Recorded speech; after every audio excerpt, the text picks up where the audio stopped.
നിങ്ങൾ ഒരു ബിസിനസ് ഓണറാണോ അതോ ബിസിനസ് ചെയ്യാൻ താല്പര്യമുള്ള ഒരാളാണോ? എന്നാൽ ഈ വീഡിയോ നിങ്ങൾക്ക് ഉപകാരപ്പെടും. നാട്ടിൻപുറത്ത് പാൽ വിൽക്കുന്ന ഒരു ചേട്ടൻ കഴിഞ്ഞ ആഴ്ച ഞങ്ങളെ സമീപിക്കുകയുണ്ടായി. അദ്ദേഹത്തിന്റെ ആവശ്യം മിൽമ പോലെ ഒരു ബ്രാൻഡ് ബിൽഡ് ചെയ്യുക എന്നതായിരുന്നു. എന്നാൽ അദ്ദേഹത്തിന് ബ്രാൻഡിങ്ങിനെ കുറിച്ച് യാതൊരുവിധ ഐഡിയയും ഉണ്ടായിരുന്നില്ല. ഞങ്ങൾ അദ്ദേഹത്തിനെ സഹായിക്കാമെന്ന് ഏറ്റു. ഞങ്ങളുടെ ആദ്യത്തെ ലക്ഷ്യം മനോഹരമായ ഒരു ലോഗോ ഡിസൈൻ ചെയ്യുക എന്നതായിരുന്നു.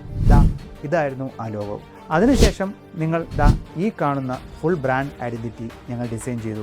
ഇനി വേണ്ടത് നമ്മുടെ ഇമ്പോർട്ടൻറ്റ് പാർട്ടായ പാക്കേജ് ഡിസൈനാണ്. ഒരു പ്രോഡക്റ്റിന്റെ പാക്കേജിങ്ങിന് വളരെയധികം ഇമ്പോർട്ടൻസ് ഉണ്ട്. സൂപ്പർ മാർക്കറ്റിന്റെ ഷെൽഫിൽ ഒരു പാക്കേജ് വെച്ചിരിക്കുമ്പോൾ ആ പ്രോഡക്റ്റിന്റെ ഐഡന്റിറ്റി എന്ന് പറയുന്നത് തന്നെ ആ പാക്കേജ് ഡിസൈനാണ്. ഒരു കസ്റ്റമറിനെ ആ പ്രോഡക്റ്റ് മേടിക്കാൻ പ്രേരിപ്പിക്കുന്നതോ അല്ലെങ്കിൽ അട്രാക്ട് ചെയ്യുന്നതോ ആ ബ്രാൻഡിന്റെ അല്ലെങ്കിൽ ആ പ്രോഡക്റ്റിന്റെ പാക്കേജ് ഡിസൈൻ തന്നെയാണ്. സോ ഞങ്ങൾ അതിലൊരു വിട്ടുവീഴ്ചയ്ക്കും തയ്യാറായിരുന്നില്ല. അദ്ദേഹത്തിന് ഈ കാണുന്ന മനോഹരമായ ഒരു പാക്കേജ് ഡിസൈൻ ചെയ്യാൻ ഞങ്ങൾക്ക് സാധിച്ചു. നിങ്ങൾക്കും ഇതുപോലുള്ള ഡിസൈൻസ് അല്ലെങ്കിൽ ഫുൾ ബ്രാൻഡിംഗ് സർവീസ് ആവശ്യമുണ്ടെങ്കിൽ വേഗം ഞങ്ങളെ കോൺടാക്ട് ചെയ്തോളൂ. അദ്ദേഹത്തെ പോലെ മറ്റൊരു സാറ്റിസ്ഫൈഡ് കസ്റ്റമർ ആവാൻ നിങ്ങളും തയ്യാറായിക്കോളൂ. ഞാൻ ശരത് ഫ്രം പിഗ്മെന്റോ.